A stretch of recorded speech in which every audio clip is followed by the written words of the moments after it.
بسم اللہ الرحمن الرحیم۔ عزیز طلباء، حضرت علامہ اقبال کی پہلی غزل کے جو بقیہ اشعار ہیں ان کی تشریح کے لیے میں حاضر خدمت ہوں۔ پچھلی غزل کے اندر میں نے پچھلے لیکچر کے اندر میں نے یہ دونوں اشعار پڑھے تھے، اس لیے میں نے آپ کے سامنے پک بھی لگا دی ہے کہ مرد خدا کا عمل عشق سے صاحب فروغ، عشق ہے اصل حیات، موت ہے اس پہ حرام، اور عشق دل جبرائیل، عشق دل مصطفیٰ، عشق خدا کا رسول، عشق خدا کا کلام۔ تو تیسرا شعر اس غزل کا جی پیش خدمت ہے۔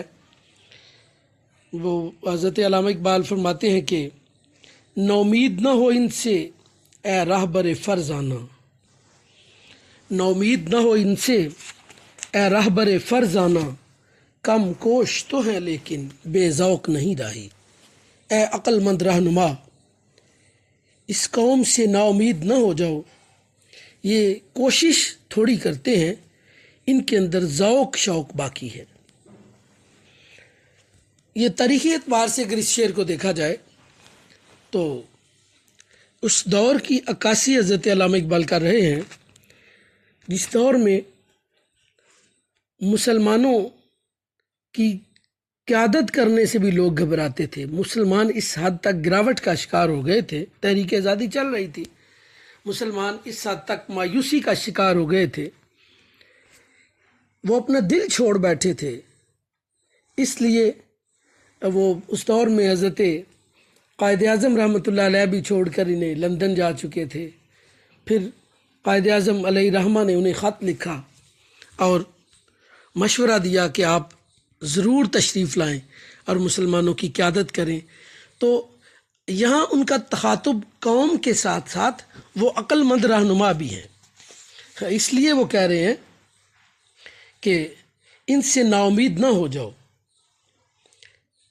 تم عقل مند ہو، دانا ہو، تم سمجھتے ہو کہ اس قوم کو کس ڈگر پر لے کر جانا ہے۔ یہاں اس رہبر فرزانہ سے مراد وہ تمام لیڈرز ہیں، وہ تمام ہمارے مقتدر شخصیات ہیں مسلمانوں کی، جو مسلمانوں کی اس تحریک آزادی کے اندر کارواں سالار بنے ہوئے تھے۔ تو وہ کہہ رہے ہیں کہ مسلمانوں کے اندر سیاسی بیداری کا آغاز تو ہو چکا ہے، لیکن یہ خواب غفلت میں ہیں، اس لیے ان کی اصلاح ضروری ہے، ان کی اصلاح ضروری ہے۔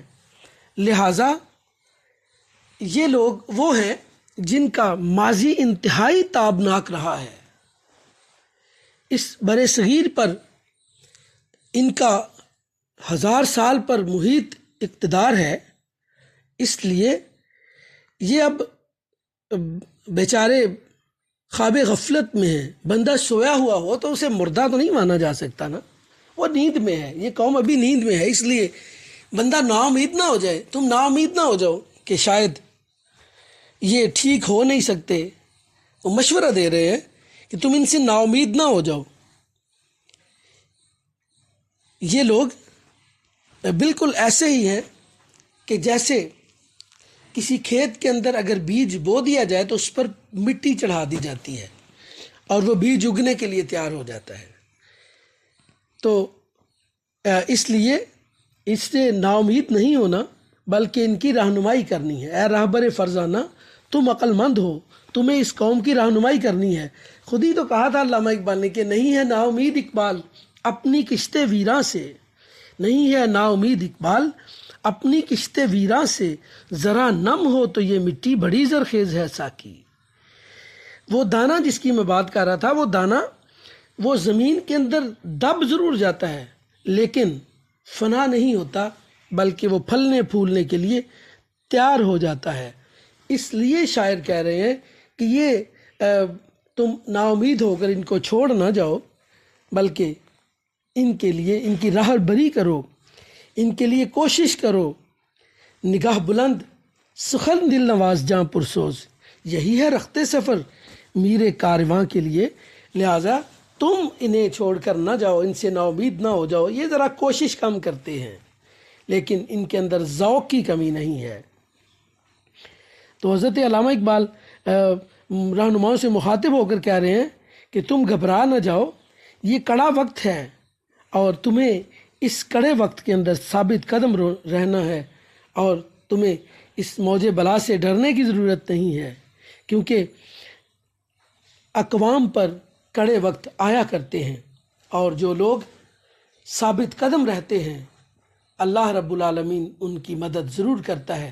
قرآن عظیم میں اللہ خود ارشاد فرماتے ہیں وَلَنَبْلُوَنَّكُمْ بِشَيْءٍ مِّنَ الْخَوْفِ وَالْجُوعِ وَنَقْصٍ مِّنَ الْأَمْوَالِ وَالْأَنفُسِ وَالثَّمَرَاتِ وَبَشِّرِ الصَّابِرِينَ الَّذِينَ إِذَا أَصَابَتْهُمْ مُصِیبَةٌ قَالُوا اِنَّا لِلَّهِ وَإِنَّا إِلَیْهِ رَاجِعُونَ۔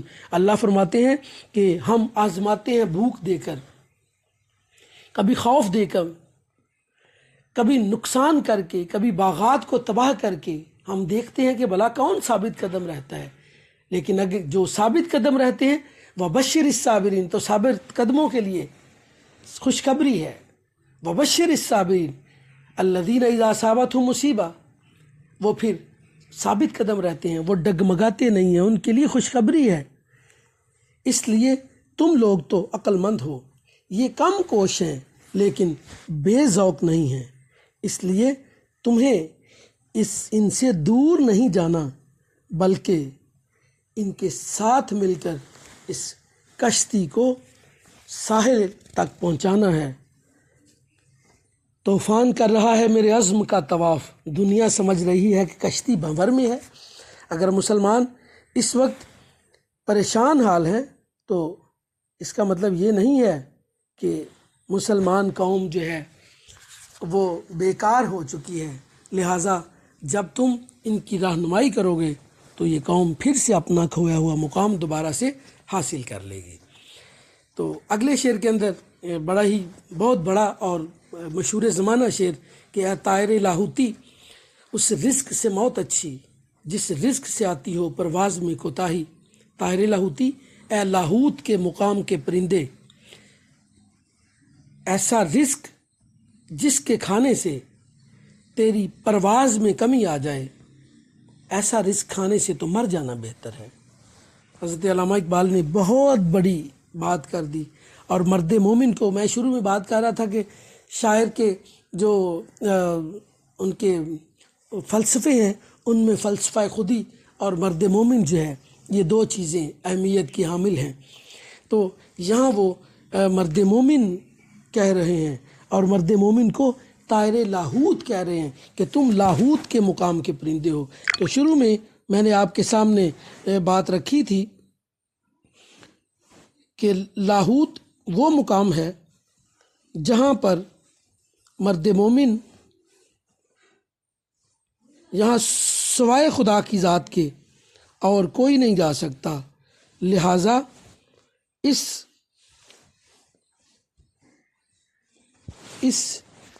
شعر کے اندر شاعر نے مسلمانوں کو طائر لاہوتی کہا ہے کہ تم سب سے بلند پرواز ہو۔ اچھا، اس میں جو سمجھنے کی بات ہے بیٹا وہ یہ بھی ہے کہ میں نے اس کے معنی بتاتے ہوئے میں نے آپ کو بتائے تھے کہ اس کے کچھ نے 4 درجے کہیں، کچھ نے 5 درجے کہے۔ بہرحال صوفیہ کے نزدیک یہ باطن کی باتیں ہیں۔ وہ کہتے ہیں کہ ایک عالم ناسوت ہے، دوسرا یہ عالم ناسوت کیا ہے؟ یہ وہ جہاں ہے جو مادیت پرست ہے، جو مادیت ہے جس کے اندر جس میں ہم رہ رہے ہیں، جس دنیا میں، یہ عالم ناسوت ہے۔ یہاں ہر چیز آپ کو نظر آ رہی ہے۔ پھر دوسرا ہے عالم جبروت، یہ وہ ہے جس میں روحیں ہیں، صرف عالم ارواح کو ہم کہہ سکتے ہیں، یا جہاں تک انسان کی پہنچ ہے۔ اور تیسرا عالم ملکوت ہے، یہ فرشتوں کا مقام ہے، اور فرشتوں کی بھی انتہا ہے۔ آپ کو پتہ ہے کہ شب معراج جب رسول مکرم صلی اللہ علیہ وسلم کے ساتھ حضرت جبریل امین علیہ السلام تھے تو سدرۃ المنتہا پر پہنچ کر انہوں نے کہا تھا کہ یا رسول اللہ صلی اللہ علیہ وسلم، میں اس سے آگے نہیں جا سکتا، اگر اس سے آگے ایک قدم بھی گیا تو میرے پر جل جائیں گے۔ لہٰذا اس کا مطلب ہے فرشتوں کی بھی حد ہے۔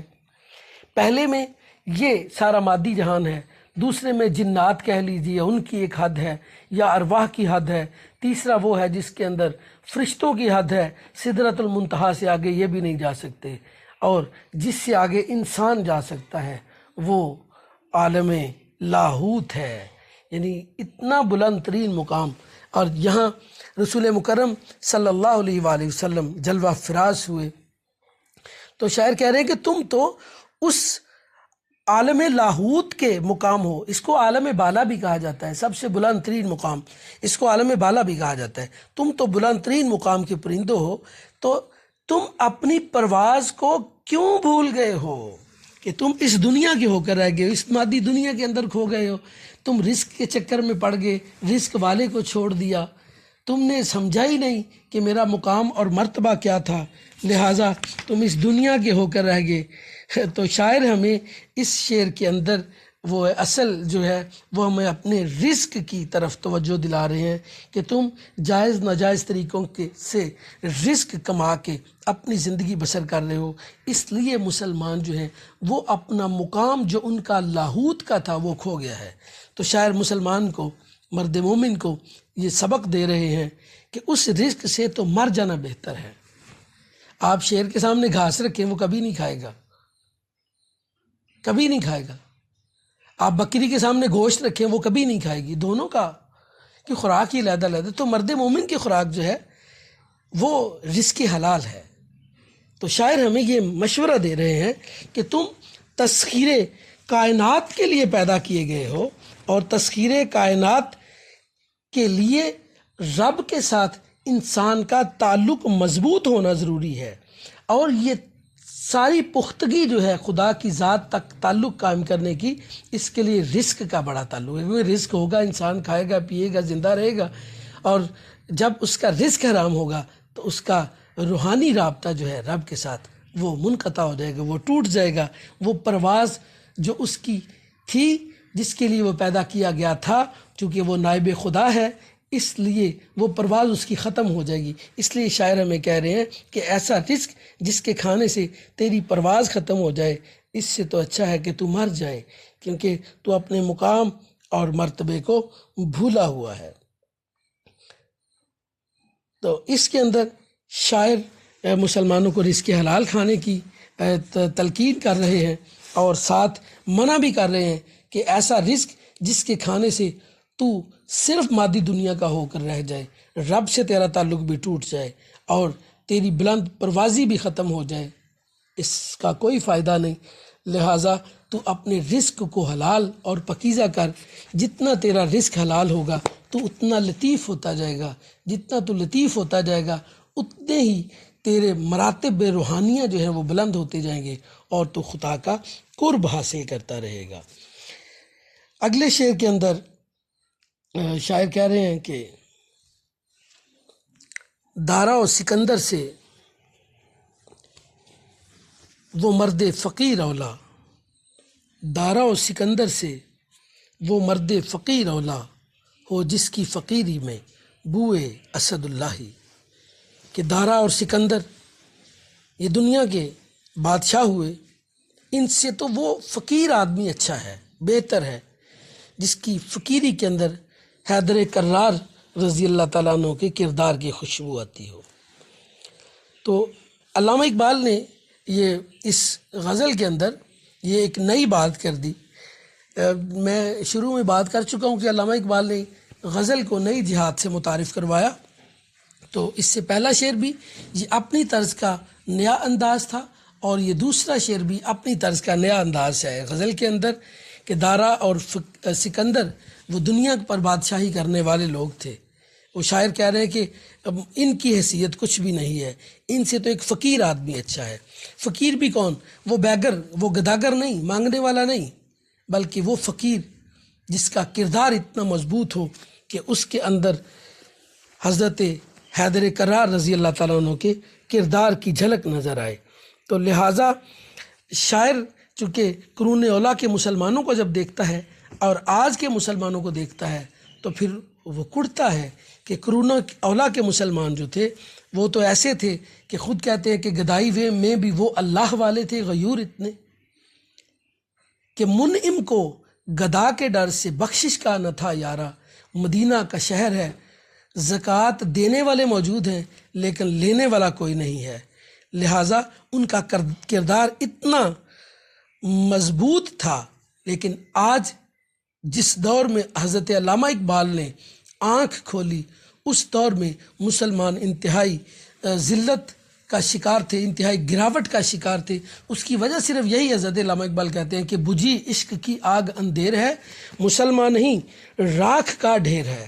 تو جو یہاں نقطہ بیان کرنے والا ہے، ایک تو یہ ہے کہ دارا اور سکندر جو تھے وہ ختم ہو جانے والے تھے، جبکہ حیدر کرار کا نام آج بھی زندہ ہے۔ وہ فقیر جس نے اپنی زندگی کو خدا کے احکامات کے تابع کیا، وہ ہمیشہ زندہ و جاوید رہ جایا کرتے ہیں۔ وہ دارا و سکندر سے وہ مرد کیا نام ہے کہ نہ گورے سکندر ہے نہ قبر دارا، میٹھے نامیوں کے نشاں کیسے کیسے وہ ختم ہو گئے۔ لیکن اگر ہم اپنے قرب و جوار میں نظر دوڑائیں تو ہمیں داتا علی اجویری کا مزار نظر آتا ہے۔ 1000 سال کا عرصہ گزرنے کو ہے، وہ بندہ اس دنیا سے چلا گیا، لیکن اس کا کردار جو تھا وہ ایسا لازوال تھا کہ مرنے کے بعد بھی وہ مرا نہیں۔ 24 گھنٹوں میں کوئی لمحہ ایسا نہیں ہوتا جب لوگ وہاں بیٹھ کر رب تعالیٰ کی عبادت نہ کر رہے ہوں۔ تو لہٰذا شاعر ہمیں یہی بتا رہے ہیں کہ اے انسان، تو مادی دنیا میں کھو کر رہ گیا ہے، تو اپنے آپ کو دارا اور سکندر بنانے کے چکر میں ہے، اور بھائی وہ فانی لوگ تھے تو باقی رہنے والے نہیں تھے۔ اگر تیرا کردار جس کے اندر فقر ہو، جس کے اندر خدا کا خوف ہو، جس کے اندر خدا کی عبادت ہو، توحید پر اگر تیرا توکل ہو جائے، تو دنیا کی رنگینیوں کو چھوڑ کر اگر خدا کے وجود کی طرف بڑھنے کی کوشش کرے تو پھر تو بھی لافانی ہو جائے گا۔ کیوں کہ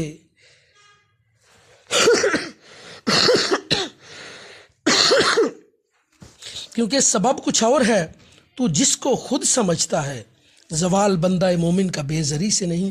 تو اگر آج مسلمان زوال پذیر ہو گئے ہیں تو اس کی وجہ صرف یہ ہے کہ تو نے دنیا کو سب کچھ سمجھ لیا، فقر کو تم نے چھوڑ دیا۔ حضرت علامہ اقبال خود کہتے ہیں کہ تیری خاک میں ہے اگر شرر، تو خیال فقر و غنا نہ کر، کہ جہاں میں نانے شعیر پر ہے مدار قوت حیدری۔ اس لیے تجھے پریشان ہونے کی ضرورت نہیں ہے، مادی لذات کو چھوڑ کر تجھے خدا کے ساتھ اپنا تعلق مضبوط کرنا چاہیے۔ آخری شعر جی اس غزل کا کہ آئین جواں مرداں حق گوئی و بے باکی، اللہ کے شعروں کو آتی نہیں رباہی۔ یہ جو بہادر لوگ ہوتے ہیں ان کا شیوا کیا ہوتا ہے؟ سچ بولنا اور نڈر رہنا۔ یہ ڈرتے نہیں کسی سے، دنیا میں کسی سے نہیں ڈرتے، یہ صرف رب کی ذات سے ڈرتے ہیں۔ تو جو جوان لوگ ہیں، جو بہادر لوگ ہیں، ان کا شیوا کیا ہے؟ سچ بولنا اور نڈر رہنا۔ کیوں کہ یہی تو اللہ کے شعر ہیں، انہیں لومڑی جیسی مکاری نہیں کرنی آتی۔ تو شاعر نے یہاں جو ہے اللہ کے برگزیدہ لوگوں کو اللہ کا شعر کہا ہے، اور دنیا دار لوگوں کو لومڑی اور مکار کہا ہے، کہ جس طرح لومڑی مکاری کرتی ہے، عیاری کرتی ہے، اسی طرح جو دنیا دار لوگ ہیں وہ بھی عیاری اور مکاری کرتے ہیں، جبکہ سچ بولنے والوں کو کوئی بھی کمی نہیں رہتی۔ حدیث مبارکہ ہے الصدق ینجی والکذب یہلک، کہ سچ ہمیشہ نجات دیتا ہے اور جھوٹ انسان کو ہلاک کر دیتا ہے۔ اللہ نے خود فرمایا کہ لعنت اللہ علی الکاذبین، جھوٹوں پر اللہ کی لعنت ہے۔ لہٰذا حضرت علامہ اقبال مسلمانوں کو صدق و صفائی کا پیکر دیکھنا چاہتے ہیں، اس لیے وہ چاہتے ہیں کہ مسلمان قوم جو ہیں وہ اپنے اندر جو ہے وہ حق گوئی اور بے باکی لے کر آئے، تبھی وہ اپنا اصل مقام اور مرتبہ حاصل کر سکیں گے۔ جس کے اندر صداقت ہے تو وہ لوگ کائنات کے اندر معزز ترین مقام حاصل کر سکتے ہیں۔ ہزار خوف ہو لیکن زباں ہو دل کی رفیق، یہی رہا ہے ازل سے قلندروں کا طریق۔ مرد مومن جو ہے وہ ہمیشہ سچ بات کہتا ہے، اور سچ بات پر ڈٹا رہتا ہے، اس چیز کی وہ قطعاً پرواہ نہیں کرتا کہ میرے اس سچ کہنے سے میری جان جا سکتی ہے، کیونکہ کربلا نے، معرکہ کربلا نے ہمیں بتا دیا کہ اگر سچ بات کے لیے تمہاری جان جاتی ہے تو چلی جائے، لیکن سچ کو تم چھوڑو کبھی نہ۔ اس طرح گردن نہ جھکی جس کی جہانگیر کے آگے، جس کے نفس گرم سے ہے گرمی احرار۔ مجدد الفسانی رحمۃ اللہ تعالی علیہ بھی وہی شخصیت ہیں جنہوں نے باطل کے سامنے گردن کو نہ جھکایا۔ تو جو لوگ حق پر ڈٹ جاتے ہیں، باطل کے سامنے جھکتے نہیں ہیں، تاریخ ہمیشہ ان کو یاد رکھتی ہے اور وہ ہمیشہ امر ہو جایا کرتے ہیں۔ تاریخ اسلام اس بات کی گواہ ہے کہ جو مشاہیر اسلام ہیں انہوں نے سچ بات کے لیے بڑی سے بڑی قربانیاں دی، بڑی سے بڑی تکالیف برداشت کی، لیکن اپنی بات سے کبھی نہیں ہٹے۔ رسول مکرم صلی اللہ علیہ وآلہ وسلم کی زندگی اس چیز سے عبارت ہے۔ آپ کے چچا ابو طالب جب آئے تو لوگوں نے کہا تھا نا کہ اپنے بھتیجے کو روکیے، تو آپ نے فرمایا تھا چچا اگر یہ دنیا والے میرے دائیں ہاتھ پہ سورج اور بائیں پہ چاند رکھ دیں اور کہیں کہ میں سچ بات کہنے سے باز آ جاؤں تو میں نہیں آ سکتا۔ اس لیے شاعر ہمیں یہی بتا رہے ہیں کہ جو بہادر لوگ ہیں، کیونکہ مسلمان قوم بہادر قوم ہے، تاریخ گواہ ہے کہ مسلمان جہاں جہاں بھی گئے اپنی عزت و عظمت، بہادری کے جھنڈے گاڑتی رہی، اپنی فتوحات کے جھنڈے گاڑتی رہی، لیکن اس وقت بر صغیر کے اندر یہ محکوم ہو کر رہ گئے تھے۔ اس لیے علامہ اقبال کو بڑی تکلیف ہوتی ہے اور مسلمانوں کو ان کا ماضی یاد دلا کر کہتے ہیں کہ تم اس عظیم قوم کے فرزند ہو کہ جنہوں نے دارا اور سکندر جیسے بادشاہوں کو اپنے سامنے، کیسر و کسریٰ کو جھکنے پر مجبور کر دیا تھا۔ لہٰذا تم وہی طاقت تب حاصل کر سکتے ہو جب تم حق گو اور بے باک ہو جاؤ گے۔ تو عزیز طلباء، اس طرح میں نے کوشش کی مختصر ترین لفظوں میں جو ہے بات کو مکمل کر سکوں، تو اس کی تشریح آپ کیجئے گا۔ کوئی سے 3 اشعار کی تشریح کر کے لکھ کر آپ کالج میں جمع کروائیں گے، میں انشاءاللہ تعالی العزیز چیک کر کے تو وہ آپ کو واپس کر دی جائیں گی۔ اگلے سبق کے لیے انشاءاللہ اللہ حافظ والسلام